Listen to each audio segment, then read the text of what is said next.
নামাজকে আমাদের থেকে দূরে সরানোর জন্য তারা বিভিন্ন দলে বিভক্ত করে মুসলমানকে তারা তাদের টাকা দিয়ে বিভিন্ন দলকে জীবিত করতেছে। যেমন বাংলাদেশে একটা দল আছে আহলে কোরআন। ওরা বলতেছে আমরা কোরআন আমরা হাদিস মানি না। নাউজুবিল্লাহ বলেন না। আহলে কোরআন। বাংলাদেশে একটা দল আছে হিজবুত তাওহীদ। ওই বেচারা বলতেছে ফরদা বলতে কোনো জিনিস নেই, ফরদার কোনো বিধান করার উল্লেখ নেই, সরাসরি বলে না। কেবল মহিলা দিয়ে নামাজও পড়াইছে। বাংলাদেশে একটা দল আছে আহলে হাদিস। বাংলাদেশে এইভাবেই আমাদের মুসলমানকে দাফে মুসলমানের ঈমান থেকে ইবাদত থেকে দূরে সরানোর জন্য বিভিন্ন কায়দায় বন্ধুসাথী আপনার কাছে আসবে। মূলত আমাদের ব্রেন থেকে তারা ওয়াশ করতেছে ভুল বুঝিয়ে।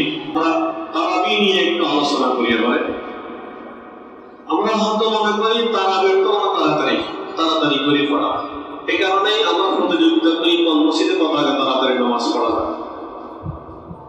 তারাবি অর্থ তাড়াতাড়ি হয়। তাই তারাবি মানে নামাজ মানে হচ্ছে ইত্মিনানের সাথে ভক্তি বলে জাহান্নামকে ভয় করে আল্লাহ তাআলা ভক্তকে সন্ধ্যা রাখিয়া জান্নাত পাওয়ার আশায় মালিকের গোলামি করা, মালিকের ইবাদত করা, মালিকের নামাজ আদায় করা। তারাবি মানে তাড়াতাড়ি নয়। তারাবিটা আমাদের জন্য বিধান কি হিসাবে এসেছে আমরা এটা সরাসরি নবীর হাদিস থেকে আমরা শুনি। قال رسول الله صلى الله عليه وسلم شهر كتب الله عليكم صياما وسلمت لكم قياما। রাসূল করিম সাল্লাল্লাহু আলাইহি ওয়াসাল্লাম বলেন রাসূলের নাম সুবাস সাথে মহব্বতের সাথে একটু আওয়াজ দিয়ে বলবেন সাল্লাল্লাহু আলাইহি ওয়াসাল্লাম। বলবেন সবাই ইনশাআল্লাহ। রাসূল বলতেছেন শাহরুন কাতাবাল্লাহু আলাইকুম সিয়ামা, আল্লাহ তাআলা তোমাদের উপর রোজাকে ফরজ করে দিয়েছে। আল্লাহর পক্ষ থেকে রোজাকে তোমাদের উপর ফরজ করে দিয়েছে। ওয়াসালাতু লাকুম কিয়ামা, আর আমি রাসূলের পক্ষ থেকে তোমাদের জন্য তারাবিকে আমি সুন্নাত করে দিয়েছি। সুবহানাল্লাহ। সবাই একটু বলেন তারাবির নামাজ পড়া কি সুন্নাত? রাসূল করিম সাল্লাল্লাহু আলাইহি ওয়াসাল্লাম তারাবির নামাজ পড়ছেন কিভাবে? এই হাদিসটা সহিহ বুখারী 2012 নম্বর হাদিস। বলেন সহিহ বুখারী কত নম্বর হাদিস বলছি? 2012 নম্বর হাদিসে রাসূল বলতেছেন আল্লাহ রাসূলুল্লাহ সাল্লাল্লাহু আলাইহি ওয়াসাল্লাম খারাজা লাইলাতান মিন দাওফিল লাইলি ফাসাল্লা ফিল মসজিদি ওয়া সাল্লা রিজালুন বিসালাতিহি ফাসবাহান নাসু ফাহাদাসু। এই হাদিসের মধ্যে বলতেছেন খারাজা লাইলাতান মিন দাওফিল লাইল, রাসূল রাত্রের কিছু অংশ যখন অতিবাহিত হয়েছে তখন রাসূল ঘর থেকে বাইরে হয়ে গেছেন। রাসূল ঘর থেকে এসেছেন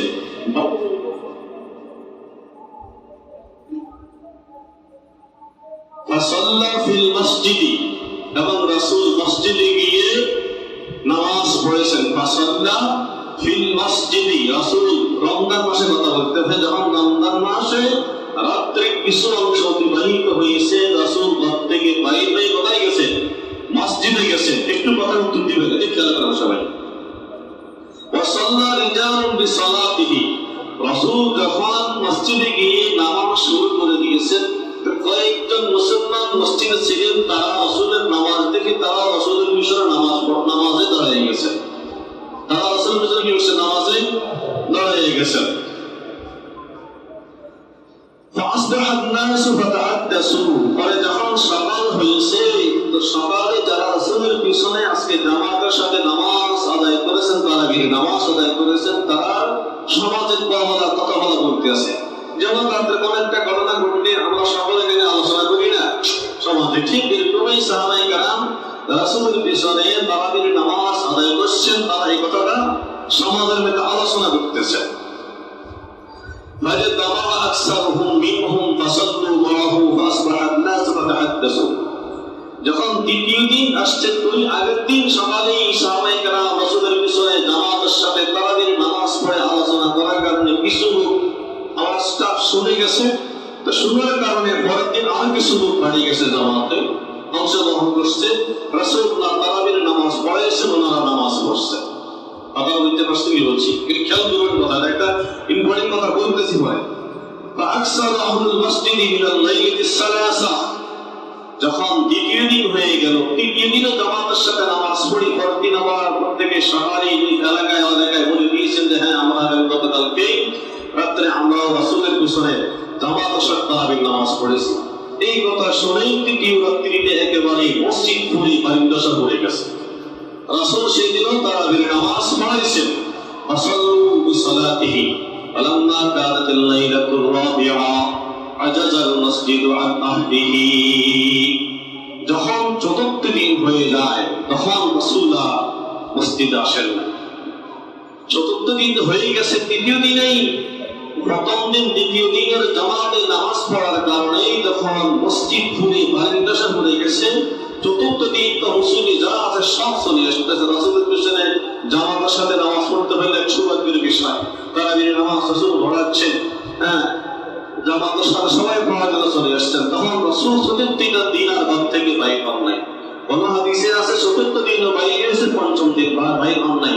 কোন হাদিসে আছে চতুর্থ দিন রাসূলই ঘর থেকে বাইর হন নাই।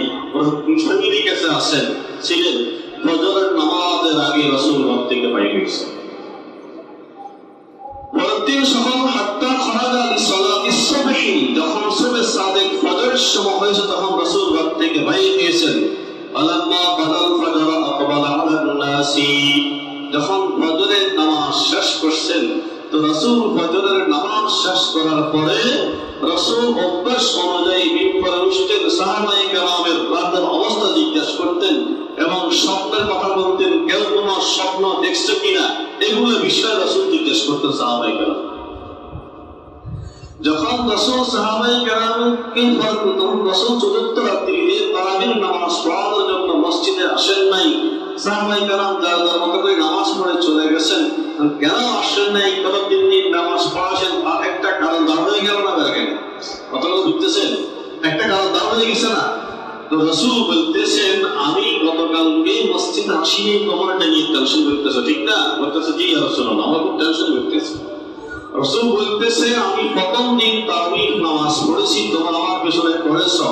দ্বিতীয় দিনে পড়েছো, মানুষ বেড়ে গেছে, তৃতীয় দিন মসজিদ ভরপুর হয়ে গেছে। চতুর্থ দিন আমি চিন্তা করলাম যদি আজকেও আমি তারাবির নামাজ জামাতের সাথে পড়াই, না জানি সেটা তোমাদের উপর ফরজ হয়ে যায়, না জানি সেটা আল্লাহ তোমাদের উপর ফরজ করে দেয়।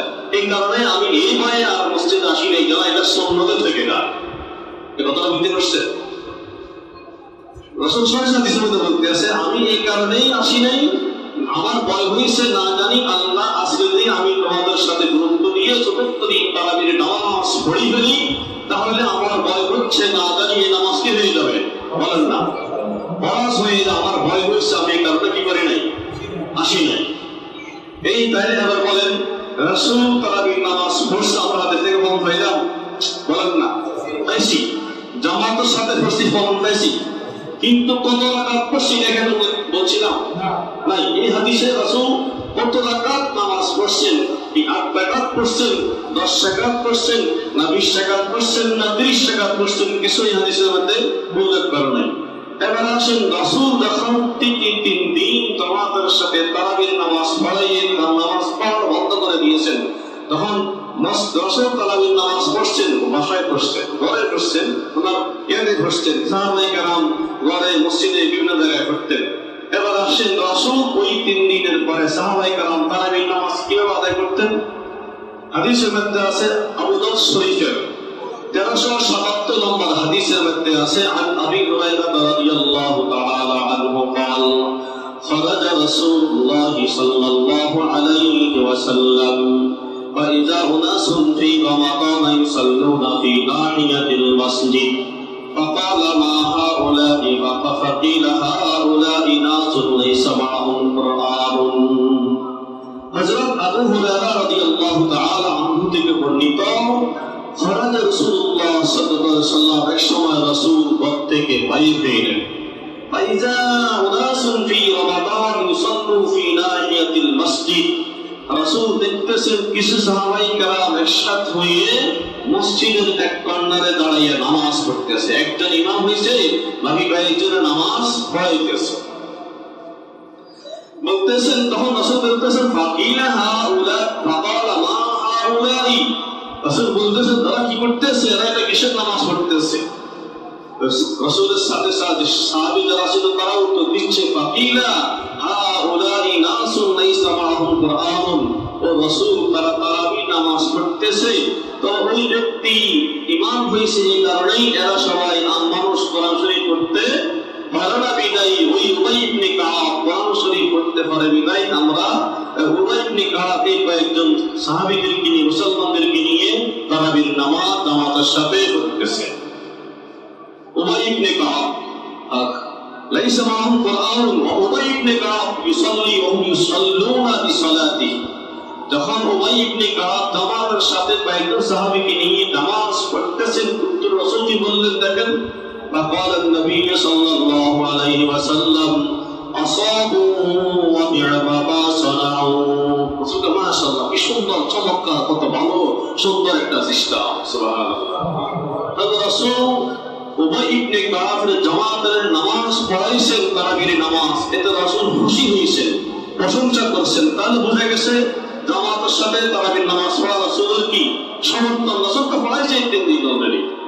এরপরে সাহাবায়ে কেরামের কিন্তু এই হাদিসের মধ্যেও সাহাবায়ে কেরাম নামাজ কত রাকাত পড়ছেন এই কথা আপনাদের কাছে নেই, এই কথা বলছিলাম বলি নাই। এখনো তারাবির নামাজ কত রাকাত এটা এখনো বলি নাই, এখন আসে নাই। রাসূল তারাবির নামাজ পড়ছেন, সাহাবায়ে 3 দিন জামাতে পড়াইছেন। এরপরে সাহাবায়ে কেরামরা উবাই ইবনে কাবকে ইমাম বানাইয়া তারাও জামাতের সাথে তারাবির নামাজ আদায় করতেছেন। রাকাত সংখ্যা সম্পর্কে তখন জানা যায় নাই, কথা বুঝতে পারছেন? এইভাবেই রাসূলের জামানা অতিবাহিত হয়ে গেল। এরপরে রাসূলের পরেই খেলাফতের মালিক খলিফা কে হয়েছিলেন বলেন তো? বলেন না, আবু বকর সিদ্দিক রাদিয়াল্লাহু তাআলা হলেন রাসূলের পরে খলিফা। আবু বকর সিদ্দিক রাদিয়াল্লাহু তাআলা আনহুর সময় রাসূল দুনিয়া থেকে বিদায় নেওয়ার সাথে সাথে ইসলাম বিদ্বেষীরা বিশেষ করে মুসাইলামাতুল কাজ্জাব নামক এক মুক্তাশী নিজেকে নিজে মিথ্যা নবুয়তি দাবি করে মুসলমানদেরকে তাদের ঈমান নষ্ট করার জন্য ধ্বংস করার জন্য যখন লেগেই গেছেন, তখনই আবু বকর সিদ্দিক রাদিয়াল্লাহু তাআলা ইসলামের সেই বড় বড় বিধানগুলোর দিকে হাত দিতে গিয়ে ইসলামের খুঁটিনাটি বিষয়গুলো নিয়ে উপরে হাত দেওয়ার সুযোগ ওনার হয় নাই। কথা বুঝতে পারছেন? এইভাবেই ওনার জীবনটা, ওনার খলিফা, ওনার মৃত্যু হয়ে যায়, উনি দুনিয়া থেকে চলে যান। আবু বকর সিদ্দিক রাদিয়াল্লাহু তাআলা আনহুর সময়ও ওই তারাবির নামাজ এভাবে চলতেছিলেন। আবু বকর সিদ্দিক রাদিয়াল্লাহু তাআলা আনহুর পরে খলিফা কে হয়েছিলেন বলেন না? ওমর ফারুক রাদিয়াল্লাহু তাআলা আনহু। ওমর রাদিয়াল্লাহু তাআলা আনহুর পরে তো কি হয়েছিলেন? খলিফা হয়েছেন। এবারে দেখেন, এই যে আমরা বর্তমানে 20 রাকাত তারাবির নামাজ পড়তেছি, আমরা এটা প্রত্যেকে হয় না? আমি হাদিস থেকে বলতেছি, এটা সুন্দর খেয়াল করি। এটাও সহিহ বুখারী শরীফের 2010 নম্বর হাদিসের মধ্যে আছে। عن عبد الرحمن القاري أنه قال خرجت مع عمر بن الخطاب رضي الله تعالى عنه ليلة في رمضان إلى المسجد।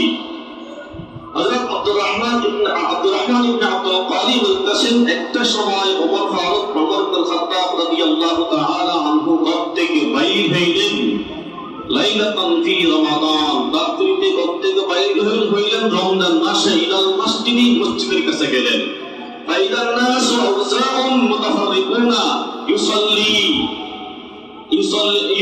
রাজুলু লিনাফসিহি ওয়া ইউসাল্লি রাজুলু ফায়ুসাল্লি বিসালাতিহি রাহতু। ওমর ফারুক কাছে দেখতেছেন কিছু মানুষ, ধরেন একটা মসজিদে 4টা কর্নার আছে, কিছু মানুষ মসজিদের এই কর্নারে 500 জন জামাতের সাথে নামাজ পড়ে, কিছু মানুষ মসজিদের ওই কর্নারে 500 জন জামাতের সাথে নামাজ পড়ে, কিছু মানুষ মাঝখানে একা একই নামাজ পড়ে। এখন দেখেন, ধরেন আমি এখানে আলোচনা করতেছি, যদি আরেকজন হুজুর ওই কর্নারে আলোচনা করে, আরেকজন হুজুর ওই কর্নারে আলোচনা করে, তাহলে কি সুন্দর হবে জিনিসটা? কথাগুলো বুঝবেন কিন্তু বলতে, এটা সরকার হাদিস থেকে বলতেছি। তাহলে কিভাবে সুন্দর হবে জিনিসটা? সুন্দর হবে না। ওমর ইবনে খাত্তাব রাদিয়াল্লাহু তাআলা যখন দেখছেন যে সাহাবায়ে কেরাম মসজিদের এই কর্নারে রেখে ওই কর্নারে সিটিয়ে বিটিয়ে একজন এখানে সেখানে এভাবেই তারাবির নামাজ আদায় করতেছেন, তখন ফাকালা ওমর ইন্নী আরা লাউ জামাতু হাউলাই কারিইন ওয়াহিদিন। ওমর বলতেছেন, আমার মনে চাইতেছে, যদি আমার মনে চাচ্ছে যদি এই মুসলমানগুলো এইভাবে সিটিয়ে জায়গায় জায়গায় যদি তারাবির নামাজটা না পড়ে, যদি একটা কারি সাহেবের পিছনে একজন ইমামের পিছনে নামাজ পড়ে, তাহলে কতটা সুন্দর হইত। সুবহানাল্লাহ বলেন না। এটাকে বললেন ওমর রাদিয়াল্লাহু তাআলা আনহু বললেন। বলতেছেন লাকানা আমসারু সুম্মা আযামা ফাজামাআহুম আলা উবাই ইবনে কাব। আর ওমর রাদিয়াল্লাহু তাআলা আনহু বললেন এইভাবে সিটিয়ে মিটিয়ে নামাজ না পড়ে, যেহেতু উবাই ইবনে কাব হাফেজে কোরআন, সুতরাং তোমরা তার পিছনেই তাকে ইমাম বানিয়ে তোমরা তার পিছনে তারাবির নামাজ একসাথে শুরু করো। কেমন উবাই ইবনে কাব। ثم خرجت معه ليلة أخرى والناس يصلون بصلاة قارئهم قال عمر نعم البدعة هذه والتي يتابون عنها أفضل من التي يقومون يريد الآخرة وكان الناس يقومون أفضلا। এই হাদিসের মধ্যে ওমর পরে দেখতেছে যখন একজন ইমামের পিছনে যখন মুসল্লিরা ইমাম বানিয়ে তারাবির নামাজ কত সুন্দর করে পড়তেছেন, তখন ওমর বলতেছে দেখো এই নতুন সিস্টেম করে দিল, আমরা কত সুন্দর, কত নিয়ম শৃঙ্খলা মাফিক হয়ে গেল, এখন সবাই কত সুন্দর করে তারাবির নামাজ আদায় করতেছে। তবে ওমর রাদিয়াল্লাহু তাআলা আনহু নামাজের সংখ্যা বলে দিয়েছেন 20 টাকা। কত টাকা? এবারে কথা বুঝবেন, রাসূলের সময় 20 টাকার সঙ্গে কি ছিল না নির্ধারিত? আমরা জানি না কত টাকা, এটা হাদিসে আসে না রাসূল কত টাকা পড়াইছে। আবু বকরের সময় 20 টাকা 10 টাকা কি ছিল না নির্দিষ্ট ছিল না। ওমর রাদিয়াল্লাহু তাআলা আনহুর সময় আসে, ওমর রাদিয়াল্লাহু তাআলা সবাইকে একটা লাইনে নিয়ে আসছেন, জামাতের সাথে নামাজ আদায় করার জন্য বলছেন 20 টাকা তারাবির নামাজ পড়ার আদেশ দিয়েছেন। এখন প্রশ্ন আসতে পারে ওমর রাদিয়াল্লাহু তাআলা আনহু কি রাসূলের বিরুদ্ধে যাবে? কথা বলেন নাই। ওমর কি রাসূলের বিরুদ্ধে কথা বলবে? রাসূল যে কাজ নিষেধ করবে ওমর রাদিয়াল্লাহু তাআলা সেই কাজ করবে, এবং কখনো ধারণা করা যায়? তাহলে ওমর রাদিয়াল্লাহু তাআলা আনহু যখন 20 টাকা তারাবির নামাজ পড়ার জন্য নির্দেশ দিলেন, ওমরের পরে খলিফা কে হইলেন? উসমান রাদিয়াল্লাহু তাআলা। এরপরে কে হইলেন? আলী রাদিয়াল্লাহু তাআলা। জানেন না 7 জন খলিফা ছিলেন না? আবু বকর, ওমর, উসমান, আলী। ওমর রাদিয়াল্লাহু তাআলা আনহু যখন তারাবির নামাজ 20 টাকা নির্ধারিত করেন, তখন লক্ষ লক্ষ সাহাবায়ে কেরাম তখন নামাজ পড়েছেন। একজন সাহাবায়ে কেরাম তো বলেন নাই যে ওমর রাসূল 20 টাকা পড়েন, আমরা 20 টাকা পড়বো না। কত বুঝতে পারছেন? সবাই ওমর রাদিয়াল্লাহু তাআলা আনহুর কথা মেনে 20 টাকা তারাবির নামাজ পড়া শুরু করে দিয়েছে। এবার আসেন ওমর সম্পর্কে আমরা আরেকটু ধারণা নেই। রাসূলের সরাসরি হাদিসের মধ্যে আছে قال رسول الله صلى الله عليه وسلم لو كان بعدي نبي لكان عمر رضي الله تعالى عنه। রাসূল স্পষ্ট ঘোষণা করেছেন যে তোমরা কি আমার ওমরকে চেনো? আমার ওমরকে, যেই ওমর যদি আমার পরে কোন ব্যক্তি আল্লাহ তাআলা তাকে নবী বানাইতো, সরাসরি এটা ওমরকে আল্লাহ তাআলা নবী বানাই দিত। সুবহানাল্লাহ। রাসূল ঘোষিত একদম উপরের লেভেলের সাহাবী। দুনিয়াতে যারা জান্নাতের টিকিট পাইছেন তার মধ্যে একজন সাহাবী, 10 জনের মধ্যে একজন। একটু দেখেন ওমর কি পরিমাণ দামি জিনিস। ওমর রাদিয়াল্লাহু তাআলা আনহু একদিকে রাসূলের দলিল করার সাহাবী। রাসূল বলেন আল্লাহ তুমি হয়তো আবু জাহেল না হলে ওমরকে আমার দিকে আনে দাও। আল্লাহ তাআলা ওমরকে ইসলামের জন্য কবুল করে ফেললেন। ওমর রাদিয়াল্লাহু তাআলা ইসলাম কবুল করার পরে সরাসরি মদিনার মক্কা শরীফে জোরে ওপেন আযান দেওয়া শুরু হয়ে গেছে। সুবহানাল্লাহ। এর আগে রাসূল দুনিয়াতে ছিলেন, রাসূল ইসলামের দাওয়াত দিয়েছেন, সংক্ষিপ্ত মুসলমান ছিল, কাফেরদের ভয়ে সরাসরি উচ্চ আওয়াজে আযান হইতো না। ওমর যখন ইসলাম কবুল করে ফেলছেন, ওমরের ঈমানি চেতনা শক্তিশালী ছিলেন, তাই ওমর ঘোষণা করছেন যে না, আজকে থেকে আর গোপনে কোনো আযান না, সরাসরি আযান হবে। সুবহানাল্লাহ। ওমর হলো সে ব্যক্তি, ওমর রাদিয়াল্লাহু তাআলা আনহু এমন একজন সাহাবী যে সাহাবী 6টা জিনিস অন্তরে ইসলামের ভালোর জন্য পরামর্শ দিয়েছেন, সাথে সাথে আল্লাহ রাব্বুল আলামিন কোরআনের জিবরাইল ফারিয়া বলে দিয়েছেন ওমর এই কথাটাই ধারা আমি জিবরাইলকে ফারিয়া করা আয়াত নাযিল করে দিয়েছেন। কোরআন নাযিল করে দিয়েছেন। বিশেষ করে 22 নম্বর পারার মধ্যে একটা ঘটনাক্রম আছে। রাসূল সরাসরি ওমর রাদিয়াল্লাহু তাআলা আল্লাহ তাআলা ওমরকে এত বেশি পছন্দ করতেন, ওমরের 6টা পরামর্শ মধ্যে সরাসরি আল্লাহ তাআলা জিবরাইল ফারিয়া ওমরের পরামর্শকে সমর্থন করে আয়াত পাঠিয়ে দিয়েছেন। তাই ওমর রাদিয়াল্লাহু তাআলা কোন ছোট সাহাবী? সবাই আওয়াজ করে বলেন ছোট সাহাবী হলো ওমর, কোন ছোট সাহাবী নয়। আমরা আরেকটা কথা হাদিসে ডাইরেক্ট শুনেছি, ওমর যে রাস্তায় হাঁটে শয়তানের রাস্তায়ও হাঁটতো না। সে ওমর রাদিয়াল্লাহু তাআলা আনহু যখন 20 টাকা তারাবির নামাজ মুসলমানদের জন্য নির্ধারিত করে তখন আমার আম্মা জান আয়েশা সিদ্দিকা রাদিয়াল্লাহু তাআলা আনহা জীবিত ছিলেন। উনিও বলেন নাই যে ওমরের কথা মানা যাবে না। তাহলে যেখানে ওমরের পরে উসমান ছিল ক্ষমতায়, আলীও আসছেন, তারাও সবাই বিশ্বাঘাত একেবারে 21টাই নামাজ পড়ে গেছেন জামাতের সাথে। সেখানে যদি বর্তমান কেউ আসি বলে যে না আমরা ওমর রাদিয়াল্লাহু তাআলা বেদাত করছে, গুনাহ করছে, আমরা তার কথা মানি না, নাউজুবিল্লাহ বলা কেন যায়? এই কথা বলে কথা বলেন, এই কথাটা কোনো মেনে নেবেন আপনি? 1287 সম্ভবত এরকম ওই পর্যন্ত রাসূলের হাদিস নিয়ে 8 টাকা তারাবি নিয়ে কেউ কখনো কোনো মাথা কামান নাই। এরপরই শুরু হয়েছে কিছু বেতনা হাস থেকে বেতনাগুলা, তারা ওমরের প্রতি একটা প্রমোদ লাগাই তুলে ওমর বেদাত করছে। বলেন তো দেখি, এত জলিল কদর একটা সাহাবীর বিরুদ্ধে আপনি কথা বলতে আপনার বুকটা কামার দরকার না? আমরা প্রত্যেক জমায় এই খুতবার ভিতরে একটা কথা পড়ি, আল্লাহ আল্লাহ আসহাবি লা তাত্তাখিযুহুম গাদাম মিন বাদি। আজকে তো পড়ে পড়ে ফামান আহাব্বাহুম ফাবিহুব্বি আহাব্বাহুম ওয়া মান আবগাদাহুম ফাবিবুগদি আবগাদাহুম। রাসূল বলে দিয়েছেন আল্লাহ আল্লাহ আসহাবি লা তাত্তাখিযুহুম গাদাম মিন বাদি। রাসূল বলতেছেন ও আমার কিয়ামত পর্যন্ত আনেওয়ালা সমস্ত উম্মতরা শোনো, তোমরা যদি তোমরা আমার পরে আমার সাহাবীদের সাথে বিদ্বেষ পোষণ করিও না, আমার পরে আমার সাহাবীদের বিরুদ্ধে তোমরা কি করিও না, বিদ্বেষ পোষণ করিও না। ফামান আহাব্বাহুম ফাবিহুব্বি আহাব্বাহুম। তোমরা যদি আমার সাহাবীদেরকে ভালোবাসো তাহলে মনে করবে সরাসরি আমি নবীকেই ভালোবাসেছ।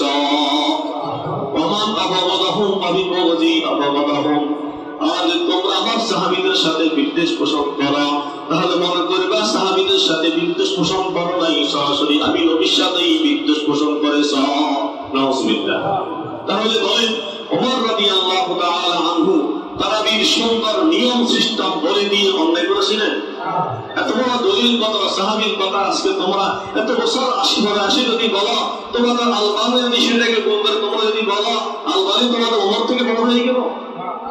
আলবানি ওমরের পরে তাবেঈন, তবে তাবেঈন ছিলেন। ইমাম এবারেই দেখেন, এই সময় কম ধরে টাচ মোবাইলে তাদের বক্তব্যগুলো আমি আপনাদেরকে শুনেতাম, কি পরিমাণ মূর্খতার মতো কথাগুলো বলে। এদের কথাগুলো শুনলে একেবারে হতবাক হয়ে যাই যে হাদিসে বলে কি অতটা বলে। এবার আসেন, তাহলে সাহাবীদের কথা আমরা মানবো, কেন মানবো? একটু আগে 2টা হাদিসে বললাম, আরেকটা হাদিসে রাসূল বলতেছেন, দেখেন স্পষ্ট বলতেছেন রাসূল, সাহাবীদের কথাও আমাদের জন্য হাদিস। এই কথা রাসূলের ঘোষিত। রাসূল বলতেছেন আলাইকুম বিসুন্নতি ওয়া সুন্নাতুল খুলাফাইর রাশিদিন ওয়া সুন্নাতুল খুলাফাইল মাহদিয়িন আর-রাশিদিন। রাসূল বলতেছেন আলাইকুম বিসুন্নতি, তোমরা আমার সুন্নাতকে মজবুত করে ধরো, ওয়া সুন্নাতুল খুলাফাইল মাহদিয়িন আর-রাশিদিন, তোমরা আমার খুলাফায়ে রাশিদিনদের সুন্নাত তোমরা মজবুত করে তাদের সুন্নাত তোমাদের জন্য সুন্নাত।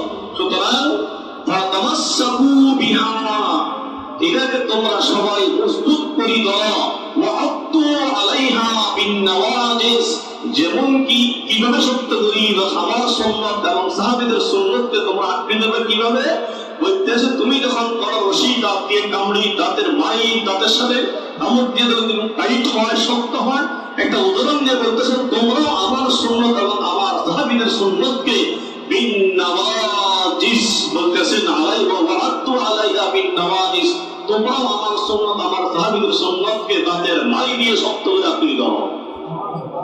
আপনারা বুঝতে পারছেন? তাহলে সাহাবায়ে কেরামের কথা মানতে হবে, এটা সুন্নাত। এই কথা কে বলছেন বলেন? সরাসরি কে বলছেন? রাসূল বলছেন।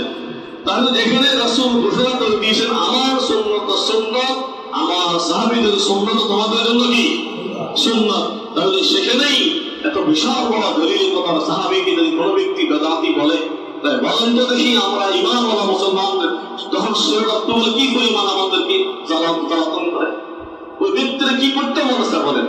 এবং ওই ব্যক্তির ধোঁকায় পড়ে যারা ওমরের মতো বিশাল সাহাবীর উপর তহমত লাগায় তোমরা 8 টাকা তারাবি নিয়ে দৌড়াদৌড়ি করতেছ, কত জাহেল ব্যক্তি তোমরা তো জানো। সে একটা কথা বলি, দেখেন 20 টাকা তারাবি নামাজ আমরা কয়টা সেজদা করি? 40 সেজদা করি না, প্রতি রাকাতে সেজদা কয়টা? 2টা। তাহলে 20 রাকাতে কত হইল? 40 সেজদা হইল। 8 টাকা সেজদা কয়টা হয়? 16টা। তো 2টা 16টা সেজদা যে পরিমাণ দাম হবে, 40 সেজদার দাম কি পরিমাণ হবে? কথা বুঝতে পারছেন? যে পরিমাণ আল্লাহ তাআলার উদ্ধৃতময় সেজদা করা যায়, মানুষকে সঠিক কথাটা বলো। এবাদতের মধ্যে কেউ আছে বাড়ায়, কেউ কমায়, কি আশ্চর্যকর কথা! তোমারে বাড়াইতে বলছে কে, কমাইতে বলছে কে? যা আছে তাই বলো। তুমি একটা মতানত্ব তৈরি করছো, তোমার সেখান থেকে টাকা আসতেছে, তুমি এবারে সেটাকে বিক্রি করে মানুষকে বুঝাইয়া বিনোদ করো। গত জুমায় আমি যখন আপনাদের সামনে আলোচনা করছিলাম যে আজকের জুমায় তারাবি নিয়ে আলোচনা করবো, তো ওই যারা টাকা পড়ে এরা দূর থেকে ভিন্ন নাম দিয়ে মেসেঞ্জারে আমার কাছে বিভিন্ন এই আব্দুর রাজ্জাক বিন ইউসুফের হাদিস বক্তব্য পাঠাচ্ছে, এবারে মুতাব্বির বিন মহসিনের বক্তব্য আমার মোবাইলে মেসেঞ্জারের মধ্যে পাঠাই গেছে। তো একটা হাদিস পাঠাইছে, দেখতেছি সেখানে লেখা আছে 10 রাকাত, রাসূল 10 রাকাত তারাবির নামাজ পড়ছে। তোমরা আপনারা ধরে গেল, ওরা আমাকে একটা হাদিস পাঠাইছে, সেখানে লেখা আছে 10 রাকাত তারাবির নামাজ। তোমরা আপনারা ধরে গেল, তাই না? ওরাই হাত দিতে সেখানে লেখা আছে 10 রাকাত, কিন্তু সেখানে ওরা বলে 8 রাকাত। ওই জিনিসটা ওরা বলো তো। আচ্ছা, আরেকটা কথা বলেন, ওরা বলতেছে রাসূল 8 রাকাত তারাবির নামাজ পড়ছে, 3 রাকাত বেতের পড়ছে 11 রাকাত। এখন ওনারা কিন্তু বেতের 3 রাকাত মানে না, ওরা বলে বেতের 1 রাকাত। কথা বুঝতে কি বলতেছি?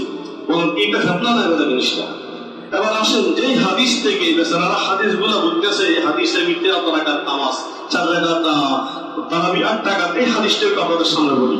ওনারা যে হাদিস থেকে প্রমাণ দিচ্ছে হাদিসটা আপনাদের সামনে বলি। عن أبي سلمة رضي الله تعالى عنه عن أبي سلمة بن عبد الرحمن أنه سأل عن عائشة رضي الله تعالى عنها كيف كانت صلاة رسول الله صلى الله عليه وسلم في رمضان وغيره في رمضان। দেখেন হাদিসটা বুঝিয়ে, হযরত সালমান ইবনে আব্দুর রহমান রাদিয়াল্লাহু তাআলা আনহু বলতেছেন আন্নাহু সাআলা আয়েশা আনহা, আয়েশা রাদিয়াল্লাহু তাআলা আনহাকে প্রশ্ন করা হইল কাইফা কানাত সালাতু রাসূলিল্লাহি সাল্লাল্লাহু আলাইহি ওয়াসাল্লাম ফি রমাদান, রাসূল করিম সাল্লাল্লাহু আলাইহি ওয়াসাল্লামের রমজানের নামাজের অবস্থা কি একটু আমাদেরকে বলেন।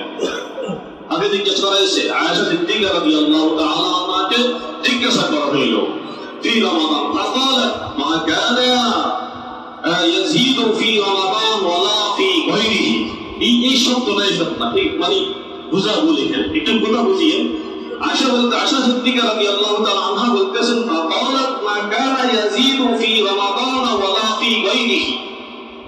আয়েশা সিদ্দিকা বলতেছেন রাসূল এই রমজান মাসে এবং রমজানের বাহিরে, রমজান মাসে এবং রমজানের কথা বলেন না, রমজান এবং রমজানের বাহিরে, في رمضان ولا في غيره, রমাদান এবং রমজানের বাহিরে রাসূল এত বেশি নামাজ পড়তেন। আলা 11 রাকাতান, রাসূল 11 রাকাত নামাজ পড়তেন। কত রাকাত?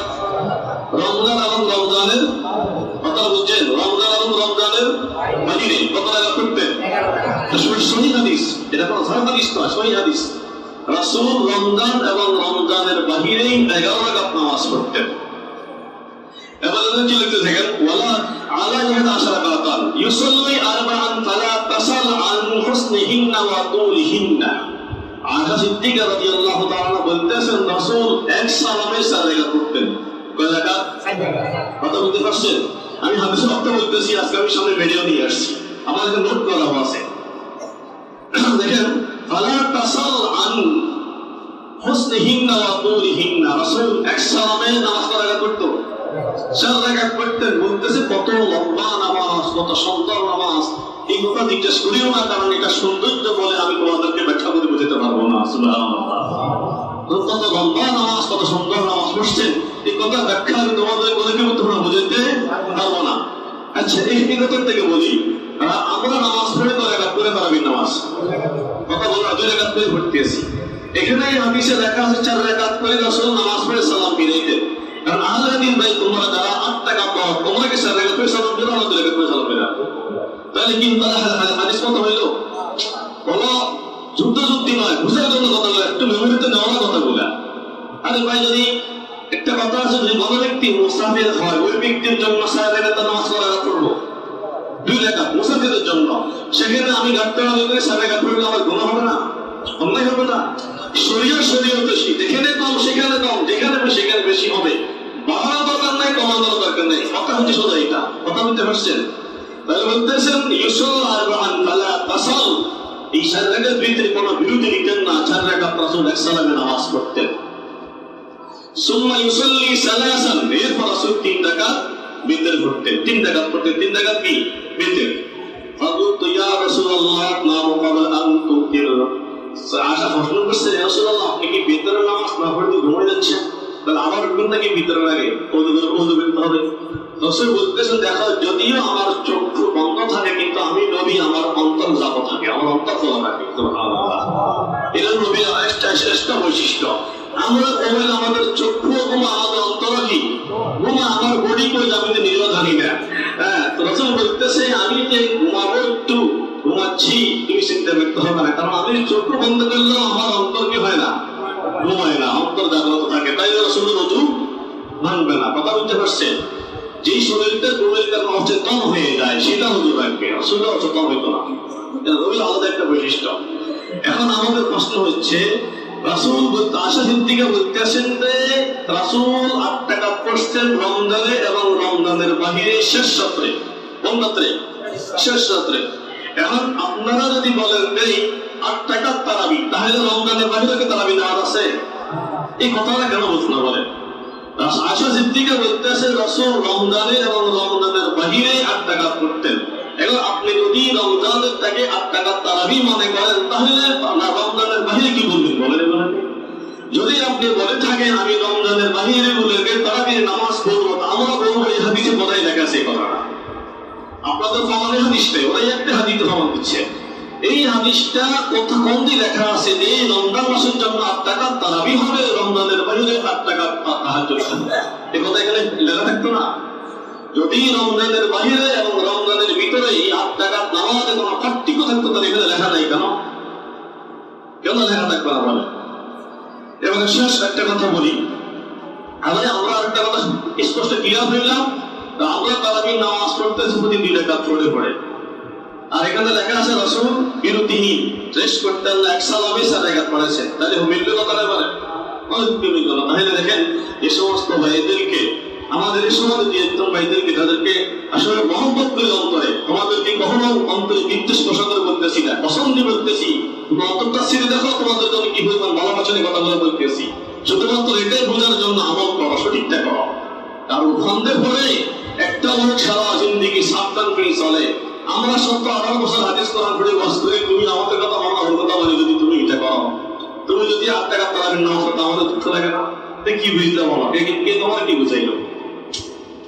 এবারে শেষ কথা বলতেছি, আহলে হাদিসদের কয়েকজন শাইখের কিছু কর্মকাণ্ড যেগুলো ইউটিউবে আপনারা সাথীর এখনো পাবেন।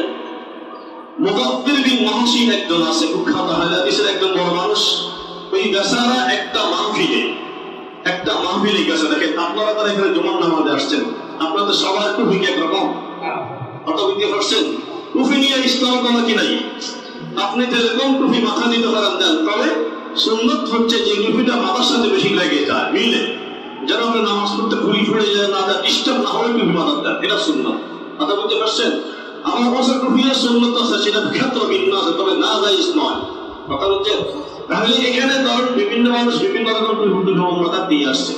মানে আমি যে মাথা দিলাম, আপনারা কি মাথা দিলেন না, আমি যদি টুপিটা টাঙিয়ে ছিঁড়ে ফেলি, এটা কি লিখিত হবে? কথা বুঝতে পারছেন? মুদাব্বির বিন মুহসিন এত বড় একটা বেয়াদবি করলো রাসূলের সুন্নাত, যে লোকটা সুন্নাত মনে করে টুপিটা মাথায় দিয়েছেন, তুমি সরাসরি সেই টুপিটাকে আনি ছিঁড়ে ফেলে দিয়েছো। সমস্যা রাজুবিটা বলেন নাই, একটু বেশি কি অধিকার আছে না? শেষ কথা, আরেকটা কথা বলি, ওদের আরেকজন বড় শাইখ আছে, ওদের স্কুলে পড়া, যেখানে পড়া, হ্যাঁ একটু যদি আহলে হাদিস নাম দেওয়া শাইখ হয়েছে। এই শাইখ জিনিসটা আমাদের আগের একটা জিনিস কিনলে পাওয়া যাচ্ছে। আমরা শাইখ বলি কাকে জানেন? যারা হাদিস পড়াতে মৃত হয়ে গেছে, শাইখুল হাদিস, যারা ওরা শাইখ হইতে পারে, বাস ওদের মধ্যে আহলে শাইখ হয়ে যায়। তবে আলহামদুলিল্লাহ আপনারা নাম শুনেছেন, একজন চমৎকার আলোচক আছে, যারা আমরা সবাই তাকে গ্রহণ করি, শাইখ আহমদুল্লাহ। নাম শুনছেন না? ওনাদের করে তারা অনেক বিভ্রান্তি আমাদের ফেলাইছেন, উনি আলহামদুলিল্লাহ চলে আসছে। আবু তুফান আদনান নামক একজন বক্তা আছেন, আপনারা ওনাকেও তারা বিভ্রান্তি যারা ফেলাইছেন, আমাদের ওলামায়ে কেরাম মেহনত করে ওনাকে ফিরে নিয়ে আসছে। এভাবেই প্রতিনিয়ত ওলামায়ে কেরাম কাজ করতেছে এবং চাইতেছে ওদেরকে নিয়ে জমা করি সারা বাংলাদেশের জনগণ দেখবে একটা জায়গা বসার জন্য। কিন্তু বলা মিথ্যাবাদ দূরে বলে বসা ডাক্তার আসে না। আমাদের কাশীপুর গ্রামেও একবার বৈঠক হয়েছিল, আমাদের মুফতি আমদাদ সাহেব নিয়ে আসছিলেন। তো ওনারা বলতেছে সূরা ফাতিহা না পড়লে নামাজ হয় না, এটা হলো ওদের মতামত। এখন যে হুজুরের সাথে ওদের যে হুজুর বহস করতে আসছে, আমাদের যে হুজুর বহস করবে, দুইজন মিলে বসবে, উনি কি করছেন একটু কথা বাড়াই দিছে ইচ্ছে করে, যেন আমরা কোনো তুমি রাখারটা ভাই কেরাত পড়ার সুযোগ না হয়। এখন দৌড়ে দৌড়ে দৌড়ে গিয়ে রুকুর মধ্যে পাইছে, রুকুর মধ্যে পাইলে আমি তো রাখাত পাইছি, ঠিক না কথা? এটা বুঝুন তো, মানে এক রাখাত পাইছে তখন যদি আপনি রুকুর মধ্যে ইমামকে পান। এখন যখন ওনাদের সাথে রুকুর মধ্যে গিয়ে ইমামকে পাইয়া নামাজের নিয়ম মানছেন, নামাজ পড়ার পরে ওনার সাহেবকে জিজ্ঞেস করলো আপনি দাঁড়াই কারণে গেল আমাদের এক রাখাত পান না, আমি রুকু ফেলো না, রুকু ফেলে তো রাখাত হয়ে গেছে। কিন্তু আপনি বলছেন সূরা ফাতিহা না পড়লে নামাজ হবে না, তাহলে আপনাদের রেখাতে তাহলে আমার নামাজ হয়ে গেছে, কেন হয়েছে? তাহলে তো ভগবান সূরা ফাতিহা পড়েন নাই, তাহলে নামাজ করতে পারলো? কথা বুঝতে পারছেন কি বলছি? ওদের কথা হলো ইমামের পিছনে সূরা ফাতিহা মসজিদে না পড়লে মসজিদে নামাজ হবে না। তুমি রুকুর মধ্যে আসি মসজিদ ইমামকে ফাইলা, যদি সূরা ফাতিহা বলে নামাজে না হয় তাহলে তুমি ওই জায়গাতে সূরা ফাতিহা পাইছো? কথাগুলো বুঝতে পারছেন? এগুলো বলতাম না, দেখতেছে ওদের বিশৃঙ্খলা বাড়ি দেখতেছে। এবার আসেন আকরামুল জামান একজন শায়েখ ওদের সর্বদার সম্পর্কে একটা মারাত্মক কথা বলে বলছে, এখন একটু বেশিটা আছে ফেসবুকে যারা দেখতে পাবেন। আমরা বলি নাই যে সর্বদার সম্পর্কে সরাসরি কোরআনের যে আয়াত আসছে, তবে সর্বদার সম্পর্কে সরাসরি রাসূলের সহিহ হাদিস অনেকগুলো আছে আমল করার জন্য। এটা আমাদের জন্য একটা গুরুত্বপূর্ণ একটা ফজিলত, একটা বরকত পাওয়া রাত্রি। উনি বলতেছেন ওই রাত্রিতেই মসজিদে মুসাওয়াত হইয়া ইবাদত বندگی করা মানে বেশ্যা নারীর সাথে জিনা করা হচ্ছে বেশি খাওয়া। বলেন তো এত বড় মারাত্মক কথা বললে এই লোক থেকে বাংলাদেশে ফেলা দরকার ছিল? বলেন তো এত বড় মারাত্মক কথা এই রূপগুলো বলে থাকে, এই রূপগুলো আমরা অনুসরণ করবো কোন বিবিকে বলেন? তাদের দাদা রাহুলের বিরুদ্ধে আমি কিছুদিন আগে 2-3 মাস আগে বা 5 মাস আগে তোমাদের বলছিলাম, এই সমাজের একজন ছোট ভাই সেই তার ফেসবুক স্ট্যাটাসে লিখছে ইমাম সাহেব মিথ্যা কথা বলছে, কোন একটা আয়াত দিছে, মিথ্যা কথা বললে গুনাহ, মিথ্যা কথা বললে গুনাহ। ঠিক ছোট ভাই, আমি মিথ্যা কথা বলি নাই, তুমি যা ওদের প্রত্যেকটা ভক্তি বা ইউটিউবে আছে ওদের কিতাব বলে আমরা সংগ্রাম করতেছি, অনেকগুলো হাদিস তারা কেটে কেটে তারা তাদের মতো করে সাজাইতেছে। এইভাবেই তারা ইসলামকে বেড়াদের মধ্যে পালাইয়া মানুষের তারা চিন্তা করলো ইমামের পরস্তাদ নামাজ, যদি নামাজের মধ্যে বিঘ্ন ঘটাইতে পারি, মানুষ আল্লাহর সাথে কথা বলতে পারে, আল্লাহ থেকে সাইয়ে বিষয়ে নিতে না পারে, তাহলে তাদের ধ্বংসলীলা শুরু হয়ে যাবে। এটাই একটা সর্বদার বিষয়। তাহলে আমরা আজকে আলোচনা সরাসরি হাদিস থেকে কি বলতে আপনারা বিনোদন কত টাকা বলেন? পারিবেন নামাজ 8 টাকা কোন হাদিসে নাই, 8 টাকা কোন হাদিসে এই হাদিসটা ওনারা বলতেছে, এটা ইমাম বুখারী থেকে শুরু করে প্রত্যেকটা রাবী হাদিসটা আনছেন তাহাজ্জুদ নামাজের অধ্যায়। এই হাদিসটা কথা লিখছেন তাহাজ্জুদ নামাজের অধ্যায় লিখছেন, তাই এটা তাহাজ্জুদ হাদিসে তাহাজ্জুদ থেকে আসলো না। আর আমি যে হাদিসটা বলছি ওমরের কথা, সেই হাদিসটা ইমাম বুখারীর মধ্যে আনছেন। আর আব্দুল রাজ্জাক বিন ইউসুফ বলতেছে হাদিস জাল, তো জাল হাদিস হলে আমরা তো জানি ইমাম বুখারীতে কোনো হাদিস নাই, তাহলে উনি কি সেখানে জাল হাদিস নিয়ে আসছে? এটা এভাবেই আপনারা সচেতন হইতে হবে। যদি কোনো বেড়াচালে বাধে যান ইনশাআল্লাহ আসবেন, সঠিক সমাধান করার চেষ্টা করবেন ইনশাআল্লাহ। আল্লাহ আমাদেরকে বোঝার এবং আমল করার তৌফিক দান করুন।